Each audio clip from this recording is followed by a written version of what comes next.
Donald Trump's past has always been full of big headlines, bold claims, and a fair share of controversy. And while he's made a career out of being in the spotlight, there are certain chapters in his history that he might prefer people forget. In the 1990s, Trump was his own PR machine, often calling gossip reporters with stories about his romantic life, true or not, to shape his image.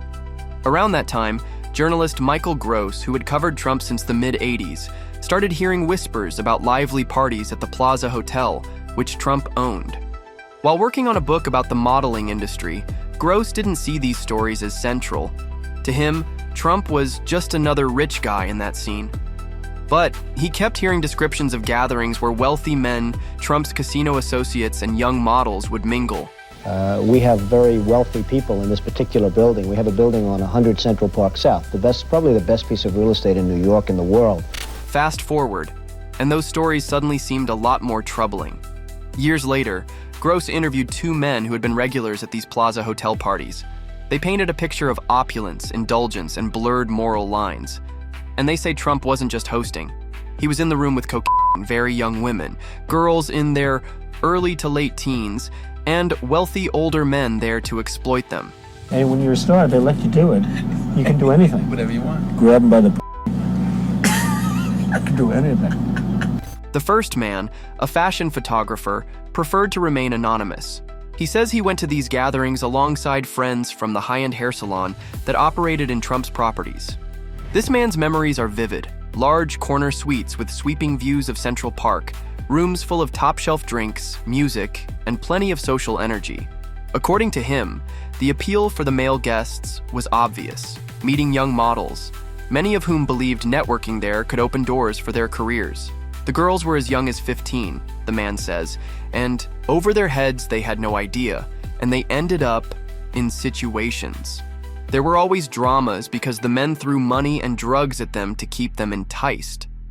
The way he tells it, Trump would drift from room to room, chatting, laughing, and soaking up the attention. He was at the heart of it, the photographer recalls. He liked the energy, the buzz. These events, he explains, weren't necessarily unusual for the modeling scene back then, but they were certainly extravagant. I cherish women.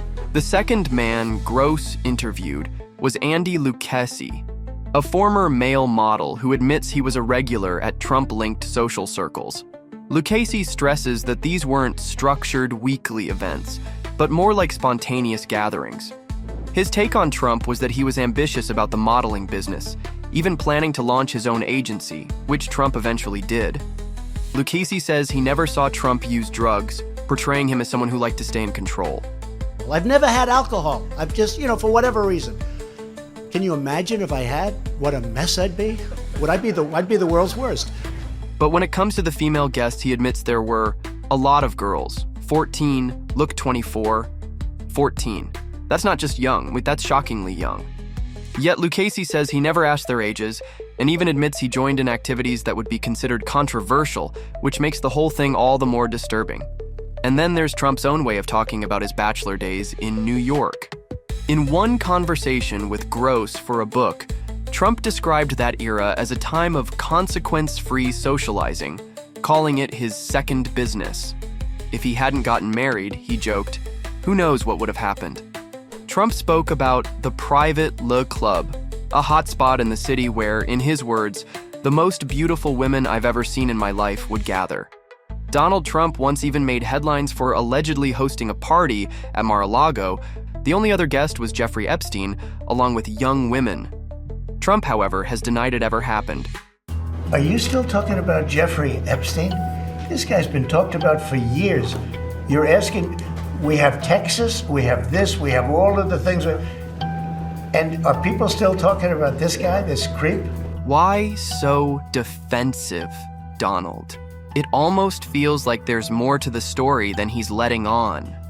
Let's rewind a bit. Trump and Epstein weren't just acquaintances, they were buddies. Their friendship goes back decades, with both men living it up between New York and Palm Beach. There are photos, flight records, and yes, parties. A lot of them. They were spotted together at Trump's Mar-a-Lago club and dining in Epstein's lavish Manhattan mansion. In 2002, Trump told New York Magazine, "I've known Jeff for 15 years. Terrific guy. He's a lot of fun to be with.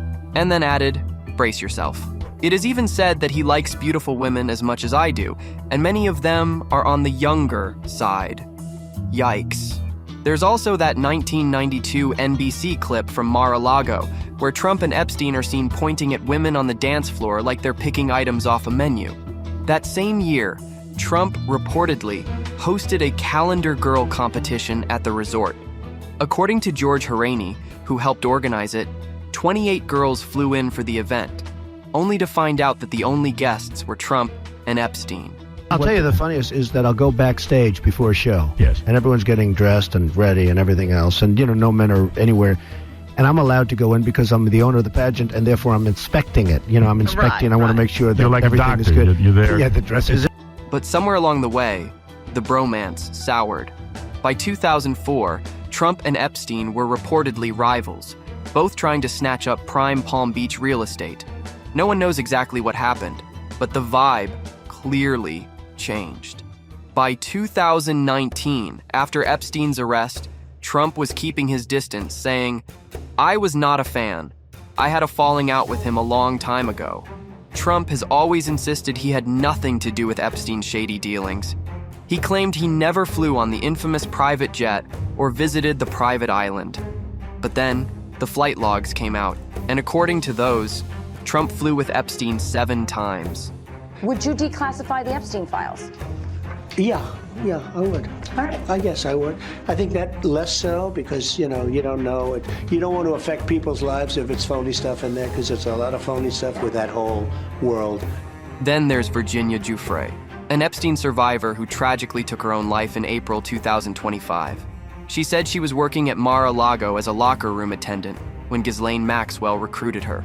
Also, former model Stacey Williams told The Guardian last year that Epstein took her to Trump's Fifth Avenue penthouse back in 1993, and then encouraged Trump to grope her. She called it a twisted game. Trump denies it ever happened. But what really sent eyebrows flying were the recordings released by journalist Michael Wolff. In tapes from 2017, Epstein described himself as Donald's closest friend for 10 years. He painted a pretty grim picture. Trump yelling at staff, womanizing, friendless except for Ivanka, his secretary, and a bodyguard. Horrible.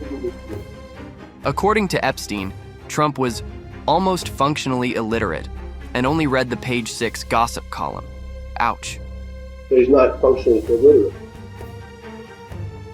But his reading comprehension is very complicated. But the part that's likely to stir up the most outrage? Epstein's claims about Trump's behavior with women. He said Trump once bragged after an encounter in an Atlantic City casino, "The only thing I really like to do is wives of my best friends." Charming. He does nasty things to his best friends' wives. Anyone who first tries to gain the trust and then uses it. Of course, Trump's campaign team pushed back hard. His former press secretary Caroline Leavitt called the tapes outlandish false smears and accused Wolff of trying to interfere in the election, on behalf of Kamala Harris, no less.